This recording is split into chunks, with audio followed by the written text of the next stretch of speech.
Assalamualaikum warahmatullahi wabarakatuh.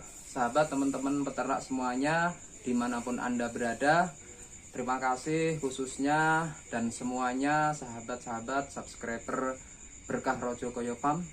Pada kesempatan yang berbahagia ini kami akan memberikan tutorial bagaimana cara membuat fermentasi jerami seperti ini secara tertutup untuk pakan domba dan kambing atau sapi bisa juga, tapi pada kesempatan kali ini saya khususkan untuk ternak kecil seperti kambing sama domba. Seperti apa nanti cara pembuatannya, teman-teman bisa simak videonya sampai habis.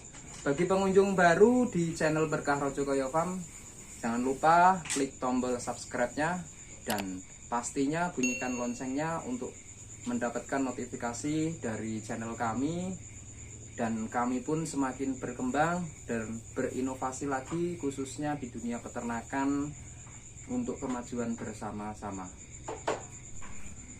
Masih banyak sekali limbah pertanian khususnya di jerami padi yang masih terbakar atau dibuang sia-sia. Banyak sekali juga teman-teman info kepada saya khususnya untuk memberikan atau gambaran bagaimana pengolahan yang bagus untuk ternak kecil seperti kambing dan domba.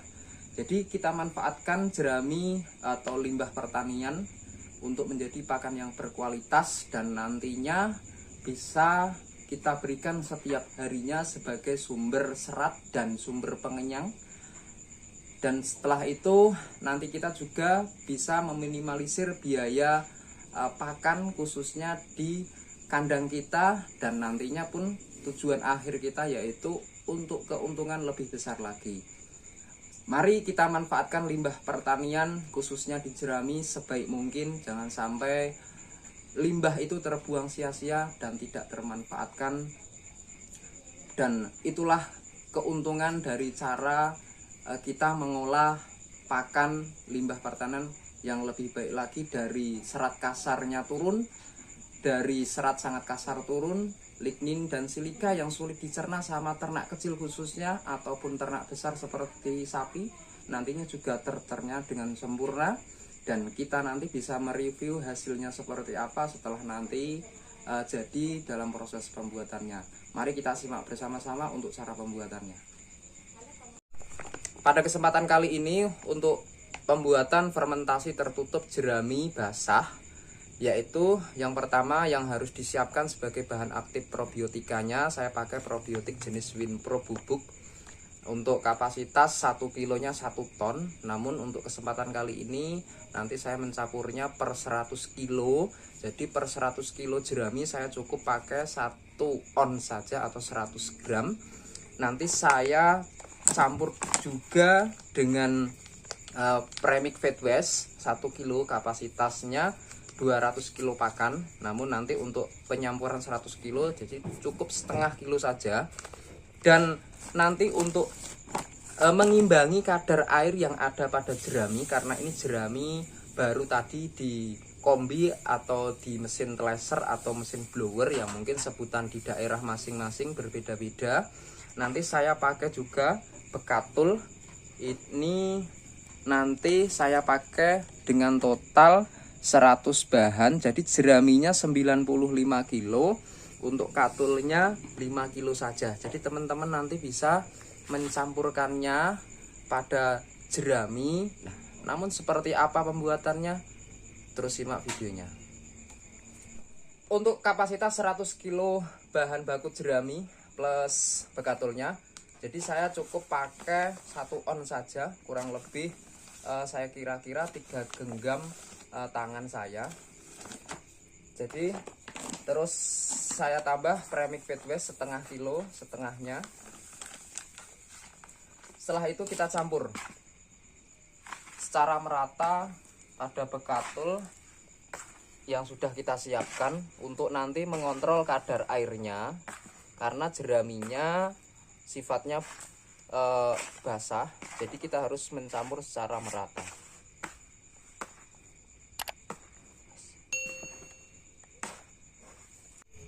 Untuk jerami yang saya pakai seperti ini teman-teman, bisa lihat, jadi jeraminya bekas mesin thresher ataupun blower sebutannya di sini. Atau bisa juga teman-teman bisa pakai jerami bekas mesin komben, atau paling mudahnya sebutannya mesin komben. Jadi tidak perlu cacah lagi, tinggal kita nanti masukkan dalam fermentor atau tempat untuk fermentasi. Pada kesempatan kali ini nanti saya ada dua versi untuk penyimpanannya. Yang pertama pakai tong ukuran 150 liter. Yang kedua nanti saya pakai plastik. Jadi plastik ini saya potong ukuran 1,5 meter dan ujungnya ini sudah saya tali. Nanti tali ini kita balik seperti ini.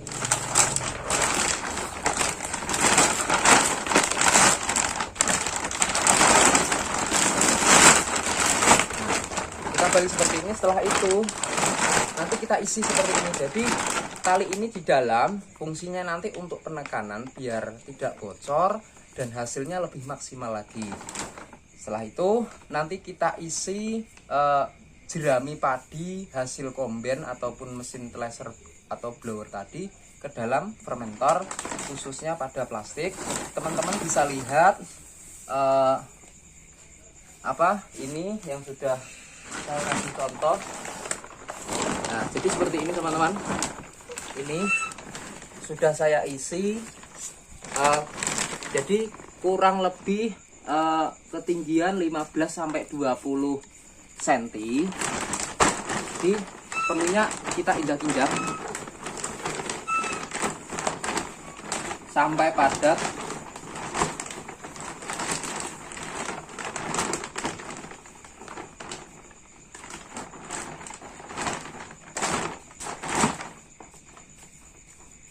Setelah itu kita taburkan probiotiknya.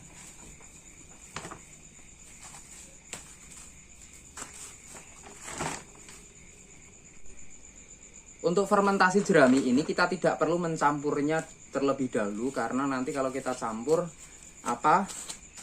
saya kira percuma. Jadi langsung saya masukkan dalam fermentor atau tempat fermentasi khususnya di plastik. Setelah diinjak-injak padat kurang lebih ketebalan antara 15 cm sampai 20 cm. Setelah itu kita taburkan di atasnya. Seperti ini. Jika sudah kita taburkan, kita isi lagi.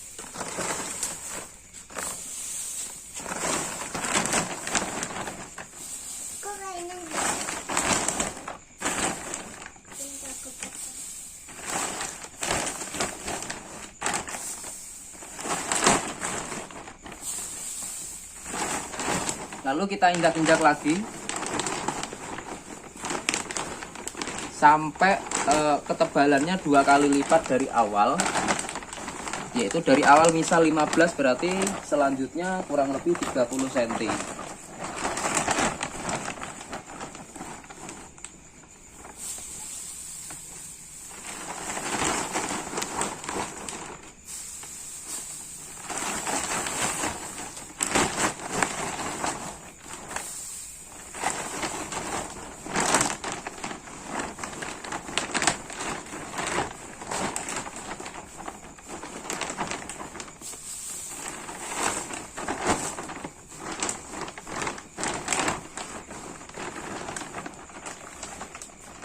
Setelah ketebalan kurang lebih 30 cm, langkah selanjutnya kita taburi lagi probiotiknya. Teman-teman bisa lihat.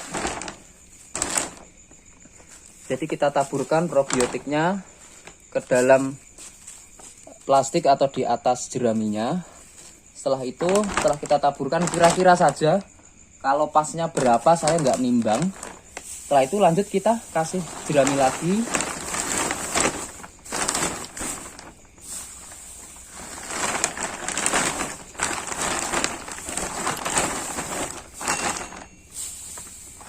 Kita injak-injak lagi.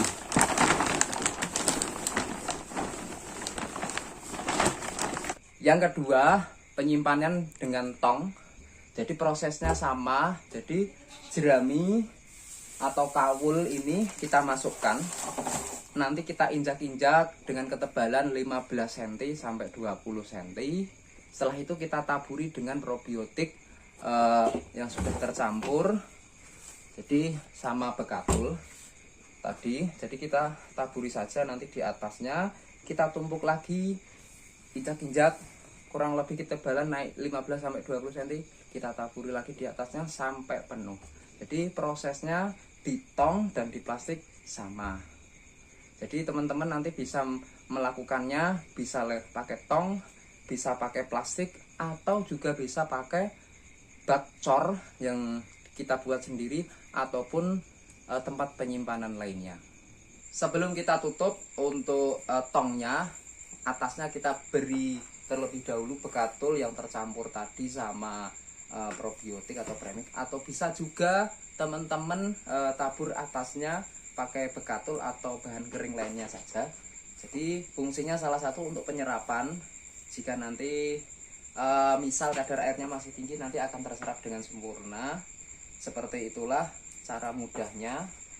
Jika kita sudah taburi di atasnya, setelah itu kita tutup seperti ini.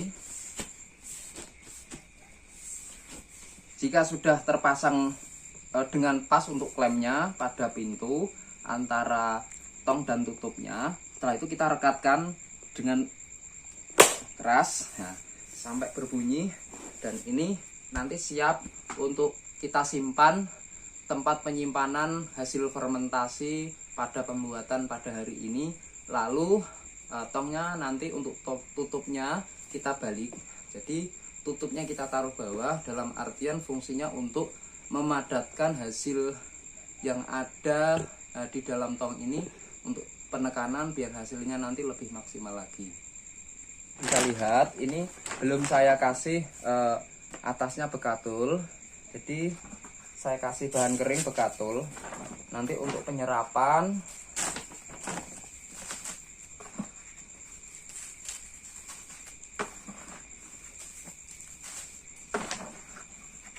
terserah mau dikasih berapa. Jadi fungsinya nanti untuk penyerapan, untuk hasil yang lebih baik lagi. Setelah sudah kita rapatkan,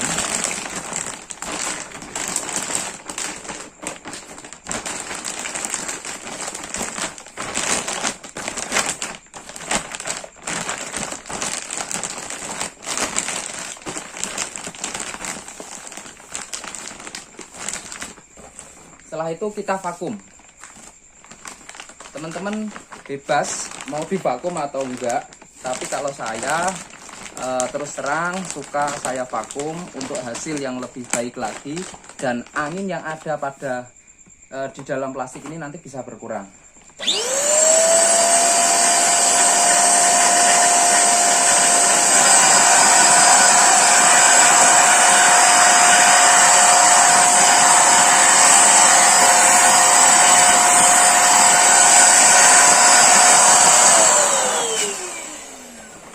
Nah, jika sudah seperti ini, jadi angin benar-benar berkurang. Setelah itu kita ikat. Teman-teman bisa ikat pakai ban karet, bekas ban, ataupun pakai tali rafia.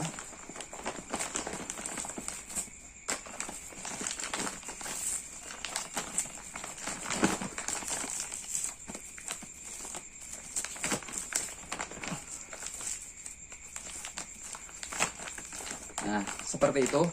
Semisal dalam waktu 2-3 sampai 1 minggu ada kemungkinan bergelembung karena proses fermentasi. Jadi ada udara naik dan plastiknya nanti akan ngembang. Teman-teman bisa buang anginnya. Setelah itu ikat lagi seperti tadi yang sudah saya praktekkan. Jika sudah, kita tempatkan di lokasi fermentasi.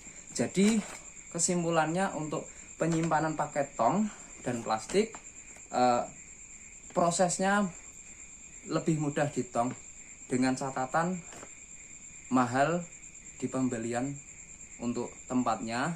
Ketika kita pakai plastik, usahakan plastiknya yang tebal, paling tidak dengan ukuran 0,15. Teman-teman bisa cari di toko plastik ataupun di toko bangunan yang menyediakan plastik, biasanya ada, ataupun di toko-toko yang memang menyediakan plastik dengan ketebalan. Untuk yang paling besar yang saya pakai itu ukuran diameter lebar 1 meter, dan untuk saya terus setelah itu saya belinya rolan dan saya potong 1,5 meter. Jadi nanti saya ikat, saya fungsikan seperti ini, dan penyimpanan lebih murah lagi, dan ini nanti bisa dipakai plastiknya bisa 4-5 kali tergantung kita dalam memasukkan bahan baku di dalam plastiknya.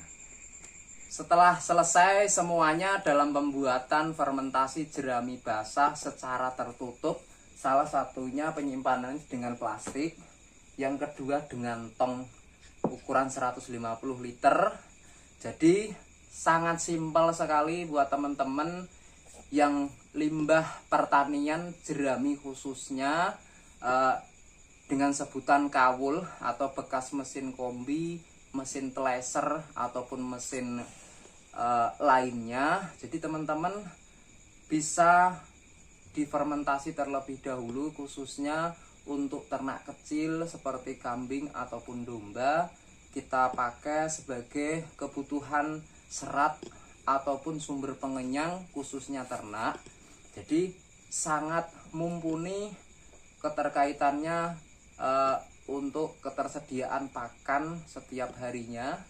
Dan fungsinya dan tujuan lain kenapa saya fermentasi, salah satunya, satu, untuk mengurangi serat kasar, yang kedua serat sangat kasar, yang ketiga kandungan lignin dan silika itu yang sulit dicerna sama tubuh ternak, yang selanjutnya untuk menurunkan zat anti nutrisi yang ada, misal ada, yang selanjutnya untuk menaikkan TDN atau meningkatkan tingkat penyerapan kepada tubuh ternak. Jadi nanti hasilnya itu ke daging, bukan ke kotoran saja.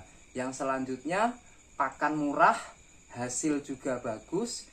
Dan untuk bahan baku pembuatan fermentasi jerami basah tertutup ini, bisa juga teman-teman pakai probiotik Winpro bubuk saja. Jadi tidak pakai premix juga nggak masalah. Yang penting teman-teman pakai probiotik dengan jumlah bakteri di probiotik Winpro itu minimalnya ada 6-7 jenis, dan satu jenis bakteri itu ada 10⁻10, jadi setara dengan pasukan 10 miliar.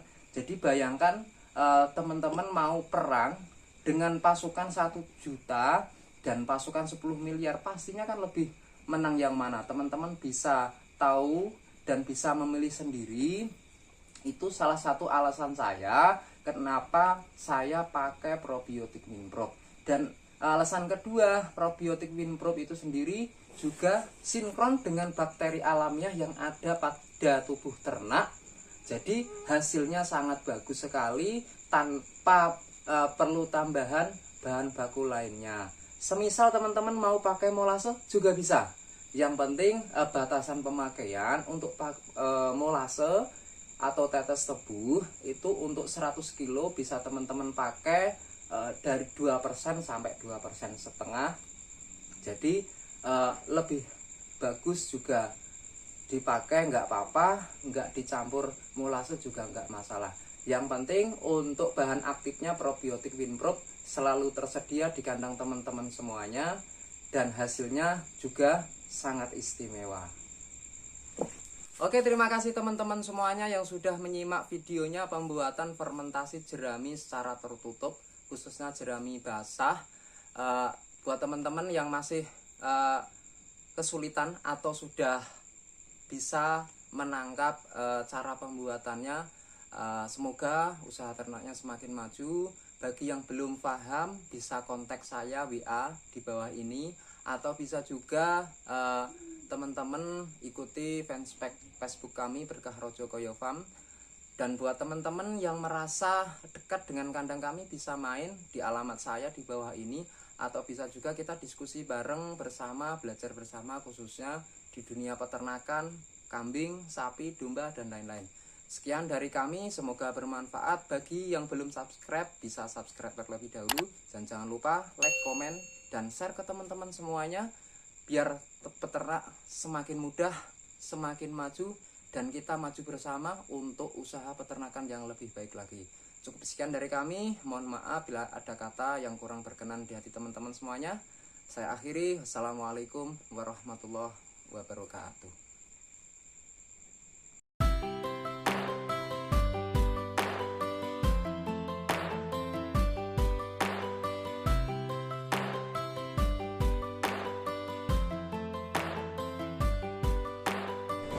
Asli lur, nih tetes tebu murni, kental banget.